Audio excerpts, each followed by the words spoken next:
El juicio de Dios juzgando a Yahvé, el Dios de la Biblia. Advertencia.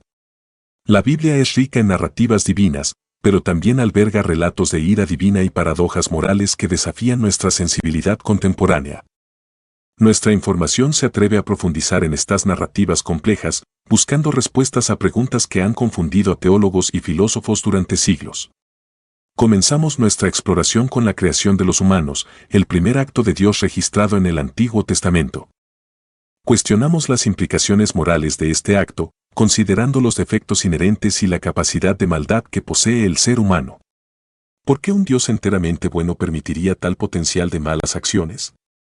El Dios del Antiguo Testamento es una entidad formidable, un poder que inspira tanto reverencia como temor. Este audiolibro tiene como objetivo analizar este poder divino, comprender sus acciones y cuestionar su posición moral. Examinamos estos casos no para emitir juicios, sino para comprender el contexto y el marco moral dentro del cual se tomaron estas acciones. Nuestra exploración no se limita al Antiguo Testamento. También nos aventuramos en el Nuevo Testamento, donde la imagen de Dios evoluciona hacia una entidad más compasiva y perdonadora. Investigamos esta transformación y cuestionamos qué significa acerca de la naturaleza de Dios y la evolución de la comprensión humana de lo divino.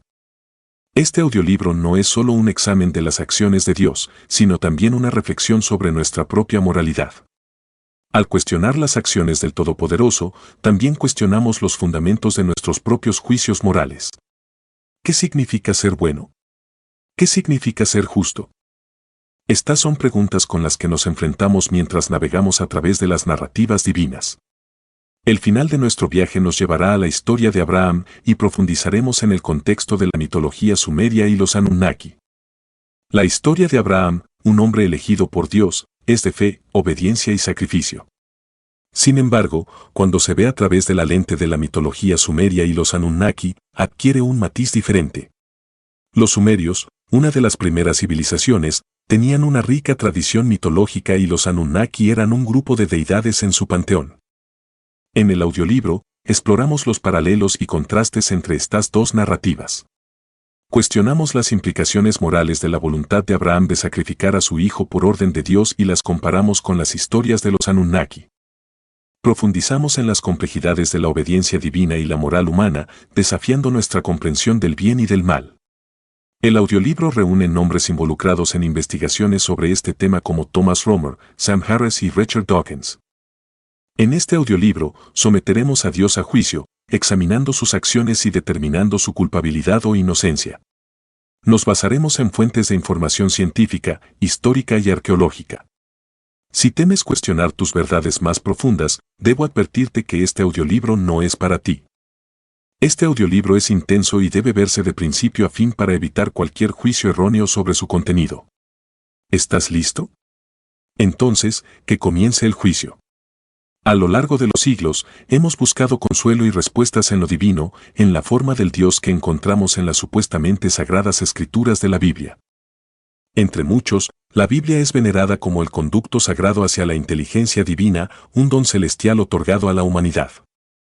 Este manuscrito sagrado, un éxito de venta sin igual en todo el mundo conocido, resuena en millones de personas, prometiendo un vistazo a la mente de una entidad conocida como Dios, el arquitecto supremo de todo lo que existe, los cielos, la tierra, las estrellas, la infinidad de criaturas y, por supuesto, la humanidad misma. El orden cósmico parece impecablemente construido, un gran diseño de perfecta armonía. Sin embargo, un velo de enigma envuelve la Biblia cuando uno se atreve a adentrarse en sus laberínticos pasajes. El texto esconde escalofriantes relatos de ira divina y paradojas morales que confunden nuestra sensibilidad moderna. Consideremos la escalofriante prueba divina de la fe de Abraham, la exigencia de lo impensable, el sacrificio de su propio hijo Isaac, o la apocalíptica destrucción de Sodoma y Gomorra, cuyas historias se perdieron para siempre en la arena del tiempo. Estos son solo fragmentos de una narrativa más compleja que pinta un retrato inquietante del Dios bíblico, una faceta rara vez revelada al mundo. El Dios del Antiguo Testamento, particularmente en los textos fundacionales conocidos como el Pentateuco, emerge no solo como un creador divino, sino como una entidad formidable cuyo poder puro e imponente inspira tanto reverencia como temor. Podría decirse que esta es una deidad a la que hay que acercarse no solo con amor, sino con una profunda inquietud. Surge entonces la pregunta, ¿qué otros secretos se esconden en las mal llamadas Sagradas Escrituras esperando ser descubiertos? Si intentamos analizar a fondo las acciones del Dios de la Biblia, encontraremos profundas discrepancias y problemas morales. Es posible considerar esto como un problema importante al considerar religiones de origen judío como el judaísmo y el cristianismo. Si Dios fuera completamente bueno, ¿por qué habría información y acciones tan controvertidas? Profundicemos en un análisis más específico, considerando algunos eventos de la propia Biblia.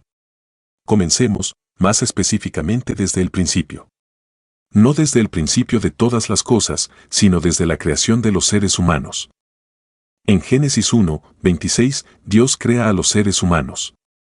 Luego, en Génesis 1, 28 y 30, les concede dominio sobre los reinos animal y vegetal. En Génesis 2, 8, los coloca en el jardín del Edén. En Génesis 2, 18 y 22, crea a la mujer para que el hombre no se sienta solo.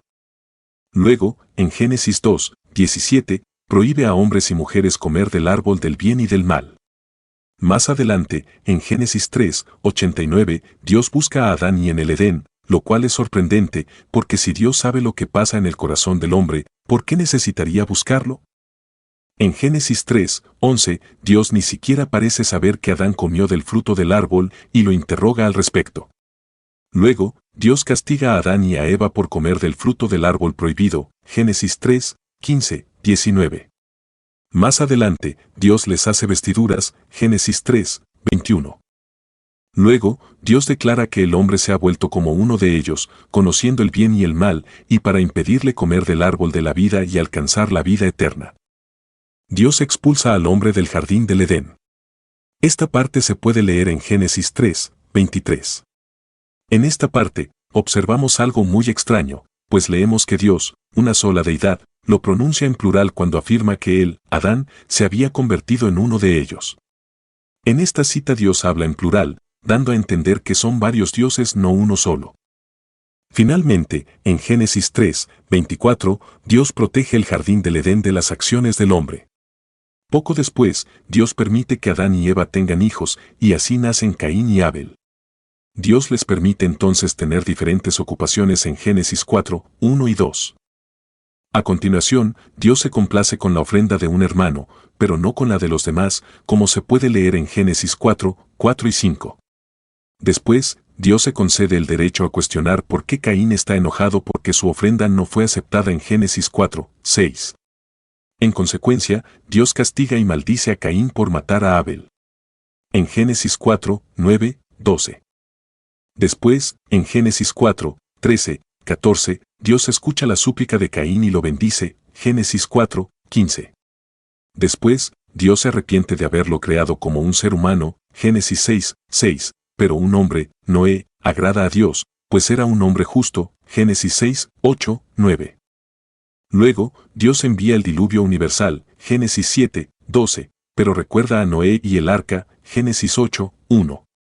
En respuesta al dulce aroma de la ofrenda de Noé, Dios promete en su corazón no volver a maldecir la tierra por causa del hombre, Génesis 8, 25. Estos eventos demuestran las acciones contradictorias del Dios que la Biblia nos presenta como el único Dios, creador de los cielos y la tierra, y nos permiten vislumbrar una deidad contradictoria y problemática. Pero debo recordarles que, obviamente, no somos los primeros en observar estos problemas.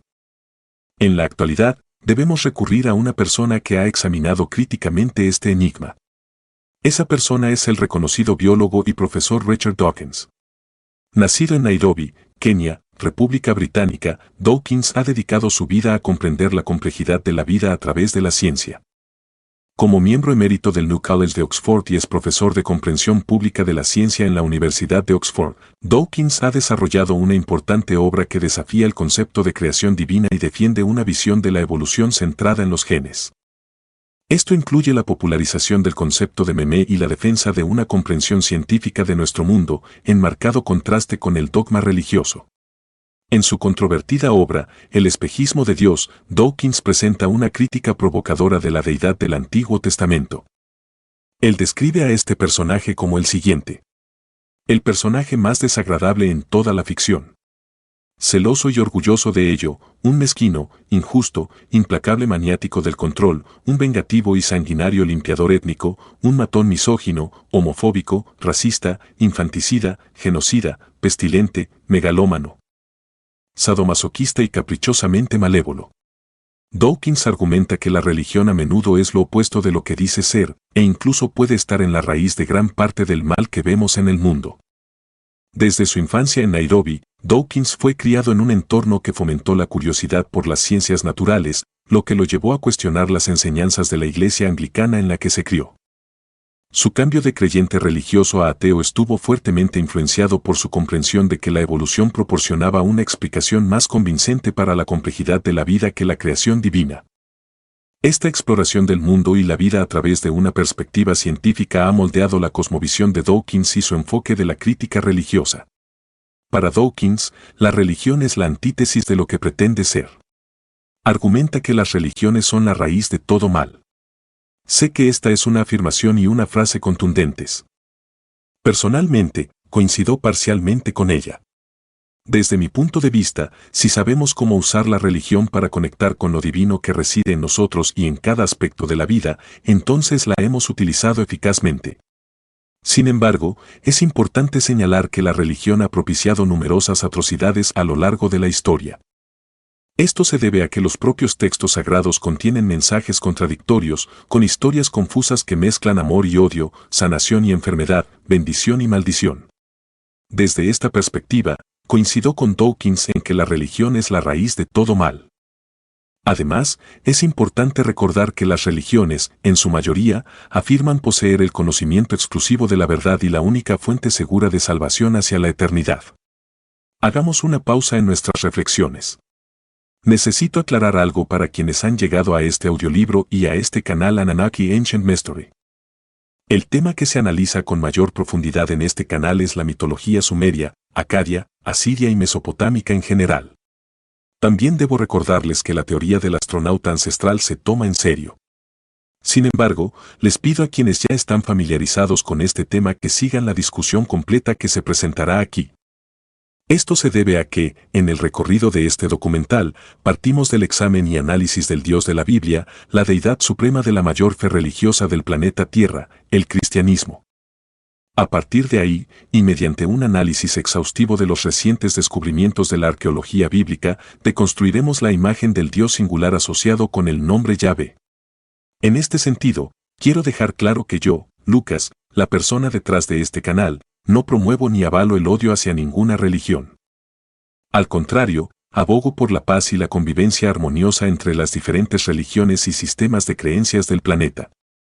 Además, abogo por abordar la religión y la fe no desde la óptica ciega de la adoración de escrituras sagradas y dogmáticas, sino desde una perspectiva lógica y coherente basada en descubrimientos históricos y arqueológicos recientes.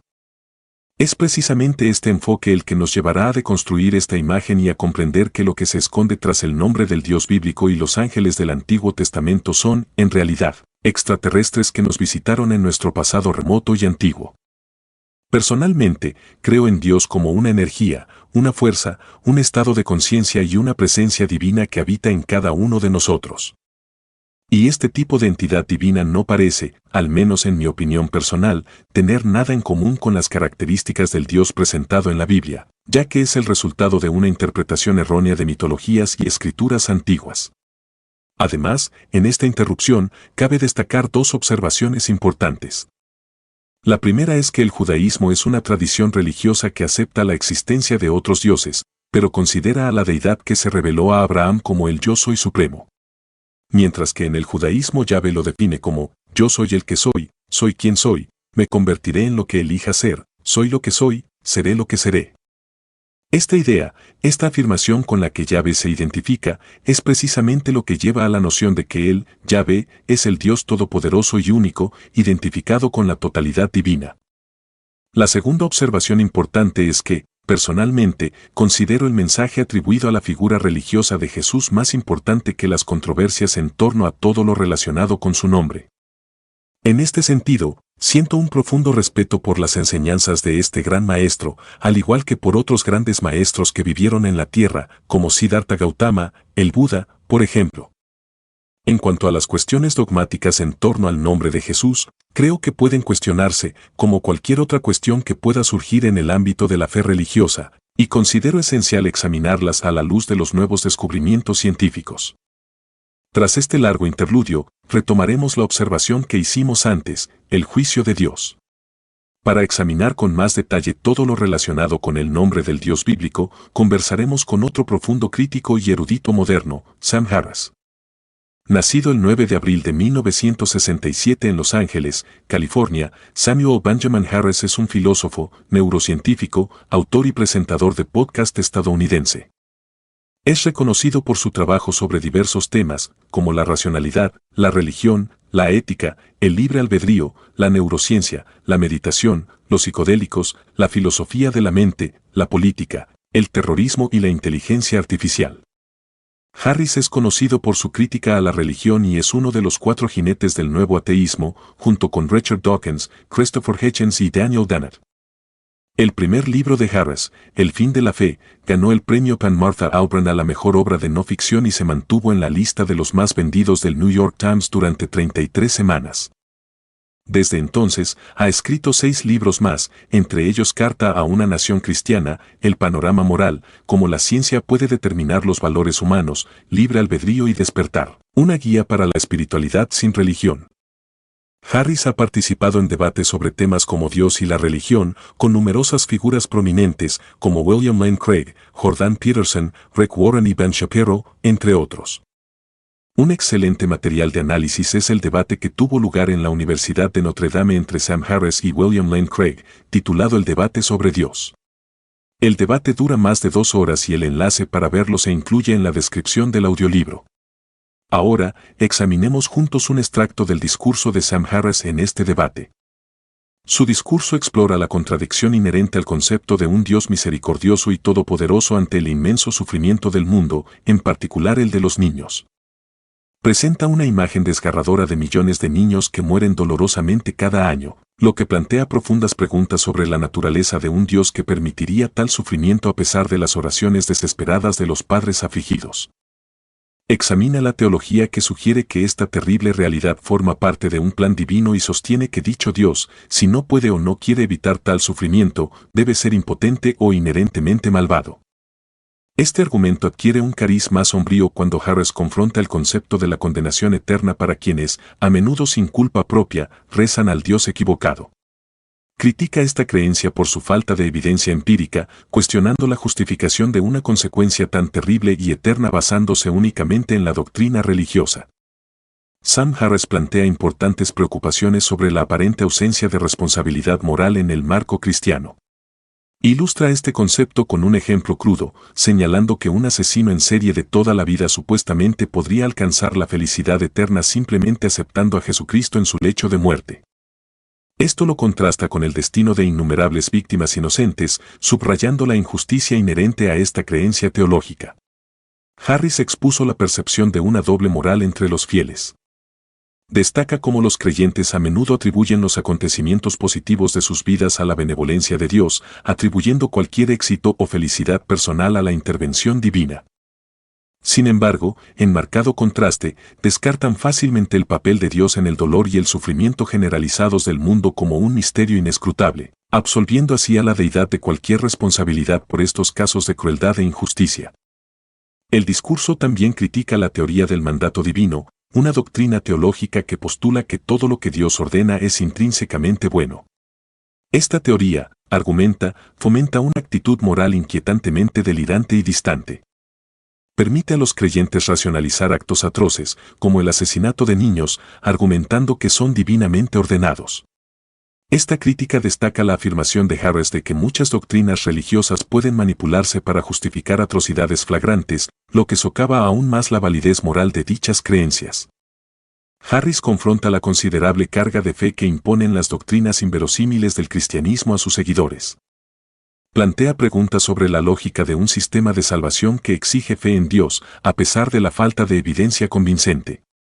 Desde una perspectiva crítica, Harris examina la contradicción inherente a esta expectativa, especialmente considerando el declive de las intervenciones milagrosas en comparación con los tiempos bíblicos.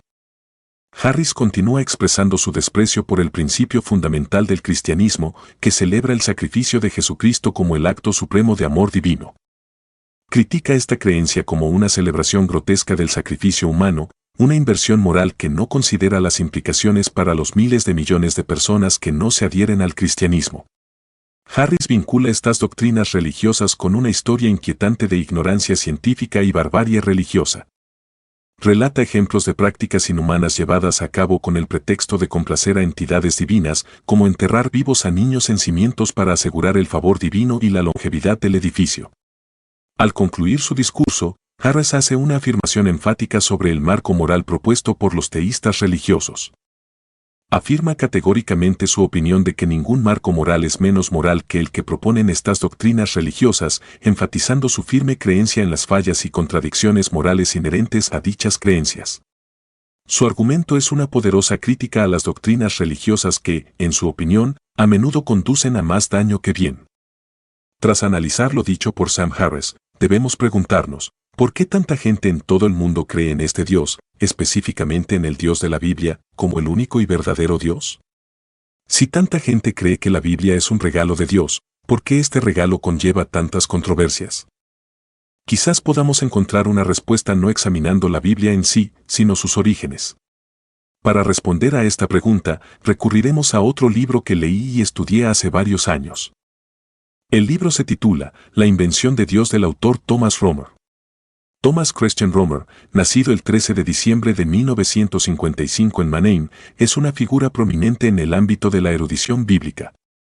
Como erudito bíblico, exegeta, filólogo, profesor y ministro reformado suizo de origen alemán, ha contribuido significativamente a la comprensión del Antiguo Testamento y sus paradojas.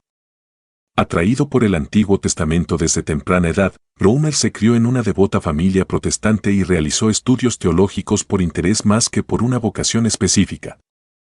Su trayectoria académica lo llevó a estudiar teología y estudios religiosos en las facultades de teología de la Universidad de Heidelberg y la Universidad de Tubinga de 1974 a 1980. Allí estudió hebreo bíblico, ugarítico y otras lenguas semíticas, especialmente bajo la guía de Rolf Rentorf, profesor de Antiguo Testamento en Heidelberg.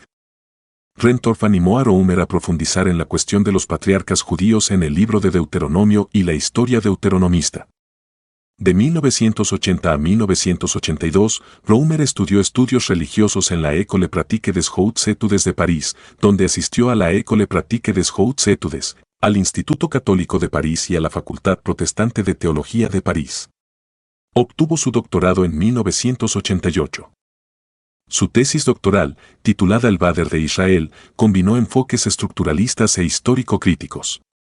La obra fue una continuación de los estudios de John Van Siders, centrándose en el objetivo polémico de los editores del Deuteronomio contra círculos judíos específicos y en la teoría de que el Pentateuco fue el resultado de un intento de reconciliar dos facciones durante el exilio posbabilónico. Su tesis fue innovadora, pues sugería que los padres mencionados en Deuteronomio eran los del Éxodo, no los patriarcas, y que los patriarcas Abraham, Isaac y Jacob no aparecen en Deuteronomio hasta la redacción y edición final del Pentateuco. Tras sus estudios, Romer comenzó su trayectoria profesional como profesor en la Universidad de Ginebra. Posteriormente, se convirtió en profesor de Antiguo Testamento en la Universidad de Lausana. Desde 2007, Romer ha ocupado la cátedra de entornos bíblicos en el Collège de France, un prestigioso centro de investigación francés, donde se convirtió en administrador en 2019. A lo largo de su carrera, Romer ha sido reconocido por sus contribuciones académicas, obteniendo un doctorado honoris causa de la Universidad de Tel Aviv en 2015, el título Predeistoa de Religión en 2014 y siendo nombrado Caballero de la Legión de Honor en 2019. La invención de Dios, de Thomas Romer, es una exploración exhaustiva que desvela los misterios tras el origen y la evolución de la deidad suprema en las principales religiones monoteístas, Yahvé, Dios o Alá.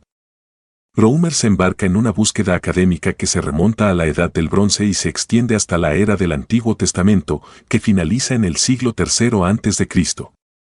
La audacia de tal esfuerzo podría resultar sorprendente para algunos, dada la naturaleza compleja y enigmática del tema. Sin embargo, Roemer afirma que la abundancia de evidencia, sumada a una rigurosa investigación histórica, filológica y exegética, permite construir un relato fiable del Génesis y el desarrollo del Dios de Israel. Sus hallazgos se ven reforzados por recientes avances en arqueología y epigrafía. Los orígenes de Yahvé, según las investigaciones de Roemer, se remontan a principios de la Edad de Hierro. Se cree que la deidad surgió en Edom o en la región noroeste de la península arábiga, inicialmente venerada como dios del desierto, las tormentas y la guerra. Con el tiempo, en medio de un panorama espiritual tumultuoso, Yahvé ascendió hasta convertirse en la única deidad de Israel y Jerusalén. Esta transición estuvo marcada por éxitos y retrocesos intermitentes, y otras deidades, como la diosa madre Asera, fueron perdiendo gradualmente su prominencia. Fue solo tras una profunda catástrofe, la destrucción de Jerusalén y Judá, que los israelitas comenzaron a venerar a Yahvé como el Dios único de todo, el creador del cielo y la tierra, quien, sin embargo, declaró una afiliación única con el judaísmo. La obra de Roemer, una obra maestra de investigación y exposición, arroja luz sobre cuestiones de enorme importancia que rara vez recibieron la atención que merecen. Sus contribuciones ofrecen perspectivas esclarecedoras sobre los orígenes de una deidad que ha moldeado profundamente la cultura y la historia de la humanidad. Como uno de los expertos más destacados del mundo en la Biblia hebrea, el libro de Roemer, La invención de Dios, es un testimonio de su profunda erudición y dedicación. En una de las primeras páginas del libro, Roemer transmite una información muy clara. Al leer las Biblias judía y cristiana, así como el Corán, tenemos la impresión de que este Dios siempre ha existido, pues es el creador del cielo y la tierra. Pero, al examinarlo con más atención, encontramos textos que admiten la existencia de otros dioses, como en la historia del conflicto entre un tal Japtua, líder militar de una tribu israelita, y Saigón, rey de los vecinos orientales de Israel, que se relata en el libro de los jueces. Mientras que el judaísmo, seguido del cristianismo y el islam, proclama la unidad de un Dios solitario que reina solo desde la eternidad sobre el cielo y la tierra, la propia Biblia hebrea da testimonio, a quienes la leen con atención, de sus raíces politeístas. De hecho, el Dios de Abraham, al que se refieren las tres religiones del libro, cada una a su manera, no siempre fue único. A los historiadores y arqueólogos no les preocupan las implicaciones teológicas y religiosas de la supuesta existencia de un Dios. Estos investigadores se interesan por los monumentos, artefactos y evidencia histórica de la cultura y la religión en relación con las deidades. Afirman categóricamente que no hubo un único Dios creador de los cielos y la tierra, como la Biblia nos lleva a creer. Dicen que Yahvé se autoproclamó el único Dios verdadero, usurpando la reverencia confiada a otros dioses. Es bien sabido que la Biblia dista mucho de ser un conjunto original de libros, fruto de una revelación milagrosa del misterio de la existencia. Hoy en día, los historiadores y arqueólogos interpretan la Biblia de forma diferente. El conjunto de libros más famoso del mundo es, en realidad, una compilación de varios otros registros más antiguos que la propia Biblia. Eruditos de renombre de todo el mundo argumentan que se adoraba a otros dioses en las regiones donde se veneraba a Yahvé. Afirmaban que la veneración de otros dioses fue gradualmente prohibida y sustituida por la adoración a Yahvé, un autoproclamado único Dios verdadero. Cuando consideramos a Yahvé y la Biblia, no como una narración sagrada, sino como un testamento histórico de la religión, podemos ver que la Biblia misma proporciona un testimonio fiel de que Yahvé se declaró a sí mismo el único Dios verdadero. Yahvé buscó restar importancia a otros dioses, incluso amenazando a todos aquellos que desafiaran su poder como el único Dios verdadero y optaran por adorar a otras deidades.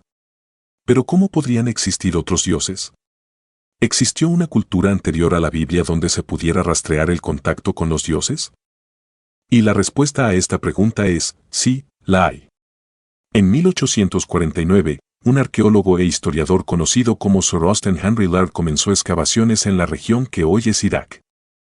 Sus expediciones fueron financiadas por el Museo Británico, lo que refleja el interés británico en los tesoros culturales e históricos del cercano Oriente durante la época victoriana.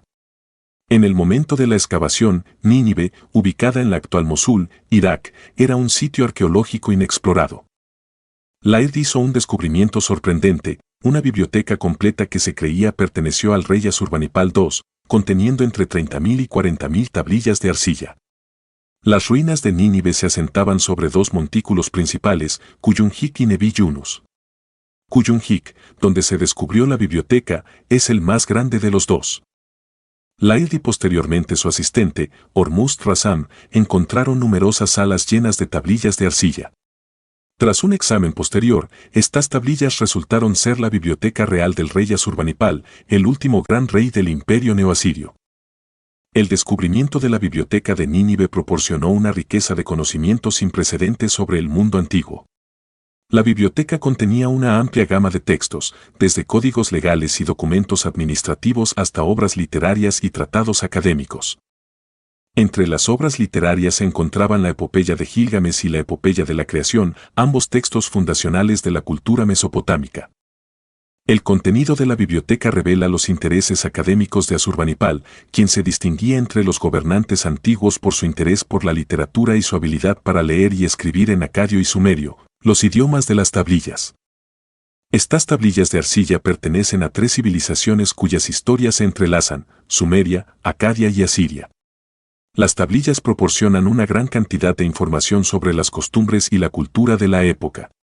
Entre ellas, se encuentran documentos sobre comercio, leyes, vida cotidiana, astronomía, matemáticas, mitología y religión. Las tablillas de arcilla son artefactos extraordinarios. Elaboradas con arcilla húmeda e inscritas con un punzón, se horneaban o se dejaban secar al sol. Esta técnica preservó las tablillas durante milenios, permitiendo a los investigadores modernos descifrar y comprender las complejas sociedades de la antigua Mesopotamia. Los descubrimientos en Nínive despertaron un gran interés por la asiriología, el estudio de la antigua civilización asiria, su lengua, historia y cultura. Las tablillas de arcilla de la biblioteca de Nínive se consideran uno de los mayores hallazgos arqueológicos de todos los tiempos y ofrecen una perspectiva inigualable de las civilizaciones del antiguo Oriente Próximo. Esta vasta colección de contenido se conoció como la Biblioteca de Nínive. Es en las tablillas de la Biblioteca de Nínive donde se encuentra el descubrimiento más fascinante. La primera civilización de la historia de la humanidad no adoraba a un solo dios, sino a un panteón de deidades conocidas como los Anunnaki. Los Anunnaki son un grupo de dioses y diosas venerados por la civilización mesopotámica, los sumerios, los acadios y los asirios. Los Anunnaki son conocidos popularmente como aquellos que vinieron del cielo a la tierra. A menudo se les llama antiguos astronautas o seres extraterrestres. Un experto en este tema es Echaria Sitchin. Según los libros de Sitchin, se dice que los Anunnaki llegaron por primera vez a la Tierra hace 450.000 años. La serie Crónica de la Tierra, escrita por Secharia Sitchin, ofrece una fascinante exploración de la antigua cosmología sumeria, sugiriendo una interpretación radical del pasado ancestral de la humanidad. La serie de Sitchin incluye el libro perdido de Enki, que presenta la narrativa desde la perspectiva de Enki y la deidad Anunnaki. Esta obra profundiza en la supuesta influencia de los Anunnaki en el desarrollo de la civilización humana, su destreza tecnológica y sus interacciones con la humanidad. El libro es una exploración fascinante de estos relatos antiguos, profundizando en la supuesta historia de estos visitantes extraterrestres, sus jerarquías y sus interacciones con los seres humanos. Si le intrigan estas teorías y narrativas, le recomendamos explorar el canal de Misterios Antiguos Anunnaki, donde encontrará las películas Anunnaki. Estas películas complementan visualmente las obras escritas de Sitchin, explorando las mismas teorías fascinantes sobre las antiguas civilizaciones extraterrestres y su posible influencia en la historia de la humanidad. Sin embargo, los estudiosos argumentan que la definición correcta del término Anunnaki es la descendencia de los príncipes, los descendientes o hijos del dios Anu. Los historiadores y arqueólogos tradicionales afirman que Sitchin malinterpretó las tablillas mesopotámicas y argumentan que esto es pseudociencia. La ciencia tradicional afirma que Anu es el nombre acadio del dios An, la deidad suprema de la cultura sumeria.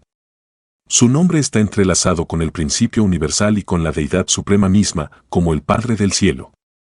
Anu se simboliza como una estrella y, sorprendentemente, mediante la cruz de Malta. Según los sumerios, acadios y asirios, estos dioses, los Anunnaki, son los creadores de los seres humanos. Los registros de las tablillas mesopotámicas cuentan una historia que se entrelaza con la de la Sagrada Biblia, pero ofrecen una versión mucho más completa. Las tablillas de la Biblioteca de Nínive afirman que los seres humanos fueron creados por los Anunnaki para reemplazar el duro trabajo de los dioses menores conocidos como Igigi. Tras esta creación, los dioses menores descansan, al igual que el Dios bíblico, descansando en el séptimo día. La Biblia, específicamente en Génesis 1, 26, afirma, hagamos al ser humano a nuestra imagen, conforme a nuestra semejanza. Esta frase ha sido objeto de extensas interpretaciones, debates y especulaciones entre teólogos, eruditos y entusiastas. Es importante abordar esta cuestión con una perspectiva equilibrada e informada, reconociendo la amplia gama de puntos de vista que existen sobre este tema. Al considerar este plural, debemos preguntarnos, ¿es esta una clave para comprender el panorama general? ¿Existe una conexión entre el Dios bíblico y los Anunnaki? ¿Podríamos atribuir la creación descrita en la Biblia a los dioses Anunnaki, seres venerados por los babilonios? ¿Sería el término Anunnaki el verdadero significado del plural detrás del nombre de Dios en la Biblia? Es importante señalar que las tablillas mesopotámicas y los relatos bíblicos pertenecen a tradiciones culturales y religiosas diferentes. Si bien puede haber algunas similitudes en las narrativas de la creación, sería especulativo equiparar directamente a los Anunnaki con la deidad de la Biblia. Sin embargo, debemos considerar que el concepto de múltiples dioses y seres divinos prevalecía en las antiguas culturas mesopotámicas y los Anunnaki eran considerados un panteón de dioses. En contraste, el Dios representado en la Biblia se presenta como una deidad singular y omnipotente. No obstante, como pudimos observar en este audiolibro, tal vez el Dios de la Biblia fue inventado, como afirma Thomas Romer en el título de su libro, y hay una gran razón para ello. Tradicionalmente, se cree que Abraham, el patriarca de las religiones monoteístas, fue ciudadano de la ciudad de Ur, en la antigua Sumeria, una metrópolis vibrante que fue una de las primeras ciudades del mundo y cuna de la civilización humana. Ur fue una importante ciudad-estado sumeria en la antigua Mesopotamia, ubicada en la actual provincia de Edkar, al sur de Irak.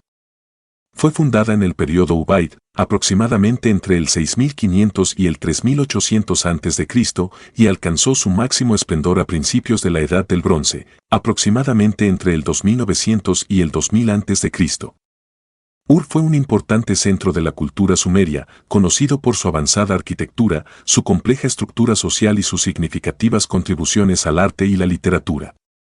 Ur era especialmente conocida por su sigurat, una enorme estructura escalonada similar a una pirámide, conocida como el Gran Sigurat de Ur.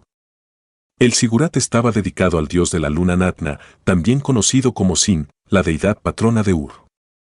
El sigurat formaba parte de un complejo de templos que servía como centro administrativo de la ciudad, así como santuario para el dios. Era un importante lugar de culto y probablemente se utilizaba para diversas ceremonias y rituales. Natna era uno de los dioses más importantes del panteón sumerio. Era el dios de la luna y estaba asociado con la sabiduría y la adivinación. Natna fue el padre del dios hijo Uteu y de la diosa Inanna, figura central de la mitología y la religión sumerias. Además de Natna, los ciudadanos de Ur veneraban a otros dioses del panteón sumerio, como An, el dios del cielo, Enlil, el dios del viento y las tormentas, Ella o Anki, el dios del agua y la sabiduría, entre otros. Estas deidades formaban parte de un complejo sistema religioso que sentó las bases de la sociedad y la cultura sumerias.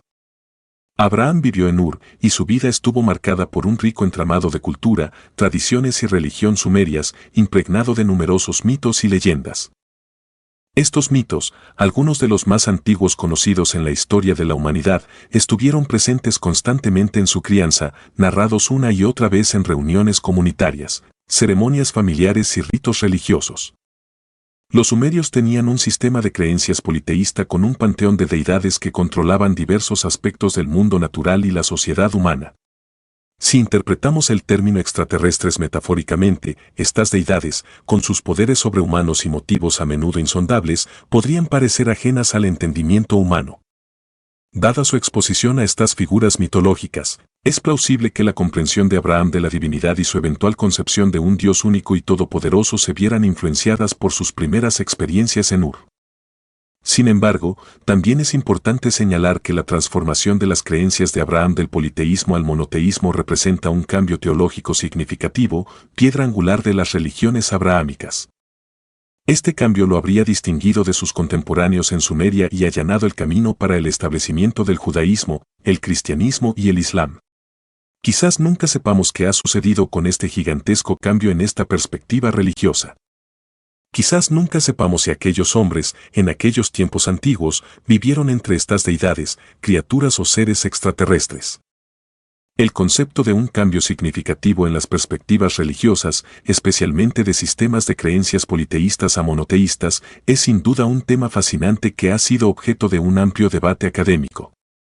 Si bien es posible que nunca conozcamos con certeza las circunstancias e influencias precisas que llevaron a dicha transformación, podemos hacer suposiciones basadas en estudios históricos, arqueológicos y teológicos. El politeísmo fue, sin duda, una característica de muchas de las primeras civilizaciones de la historia de la humanidad. Sociedades antiguas como las de Egipto, Mesopotamia y Grecia, por ejemplo, contaban con complejos panteones de dioses y diosas, cada uno con roles y responsabilidades distintos. Con el tiempo, algunas de estas sociedades experimentaron una transición del politeísmo al monoteísmo, la creencia en una única deidad. Un ejemplo destacado de este cambio son los antiguos israelitas, cuyas tradiciones religiosas son fundamentales para el judaísmo, el cristianismo y el islam modernos. Como presentamos anteriormente, Thomas Romer sugiere que el Pentateuco, los primeros 5 libros de la Biblia hebrea, es el resultado de un intento de unificar dos facciones dentro del judaísmo del exilio posbabilónico, quienes regresaron del exilio en Babilonia y quienes permanecieron en el país. Estas facciones tenían visiones diferentes, expresadas a través de la tradición de los patriarcas judíos y la del Éxodo. En este contexto, la transición del politeísmo al monoteísmo podría verse como parte de un proceso más amplio de consolidación social y religiosa. Richard Dawkins, biólogo evolucionista y destacado crítico de la religión, podría argumentar que la transición del politeísmo al monoteísmo puede entenderse en el contexto de la constante evolución de las ideas, o memes, un término que él acuñó. Dawkins sugiere que las ideas evolucionan y se propagan de forma análoga a la evolución biológica. Por lo tanto, la transición al monoteísmo podría verse como el resultado de la supervivencia del más apto entre las ideas religiosas. Quizás porque el monoteísmo ofrecía ciertas ventajas sociales o psicológicas que lo ayudaron a propagarse y persistir. Sin embargo, es importante señalar que la transición del politeísmo al monoteísmo no fue un fenómeno universal. Muchas sociedades alrededor del mundo mantuvieron y continúan manteniendo sistemas de creencias politeístas. Además, algunas sociedades desarrollaron estructuras religiosas completamente diferentes, como el animismo, la creencia de que todos los objetos y criaturas poseen esencia espiritual, o el culto a los antepasados. Esto puede llevarnos a una idea muy curiosa, la idea de que tal vez una deidad o uno de estos antiguos extraterrestres se autoproclamó único para un pueblo, para ciertas ciudades y para algunos individuos. Y así, estas personas comenzaron a adorarlos y a confundirlos con el todopoderoso creador del universo. Otra posibilidad al respecto es que tal vez un grupo de estas deidades, o más específicamente estos antiguos extraterrestres o los propios antiguos astronautas, se identificaran y asociaran a través de un símbolo, un nombre, un himno, y así se ganaron un grupo de humanos que los adoraban y veneraban. Independientemente del camino que sigamos, llegamos al final de este documental con una certeza. Y quiero dejar claro que esta certeza es la mía. La certeza que he plasmado en mis 2 libros, que actualmente solo están disponibles en portugués, pero que pronto se traducirán al inglés. La certeza de que el gran arquitecto del universo no está estrechamente vinculado a ninguna de las deidades veneradas de nuestro pasado remoto y antiguo. Y en este caso, la Biblia y otros libros sagrados, así como otros mitos, se dirigen exclusivamente a estos antiguos extraterrestres. Y en cuanto al juicio de Dios, ¿qué podríamos decir? Bueno, quizás podríamos considerarlo culpable, ya que causó y permitió tantas muertes. Al menos a esta deidad identificada en el Antiguo Testamento. Sin embargo, necesitamos analizarlo más a fondo y luego absolver a esta clase de deidad de culpa. Las manchas del pasado son imborrables, las de ese pasado remoto y antiguo. Pero después de eso, fuimos nosotros, como humanidad, quienes decidimos perpetuar este nombre y estas atrocidades que manchan las páginas de nuestra historia con la sangre de la inocencia, siempre en nombre de Dios. El verdadero culpable, entonces, somos nosotros, los humanos.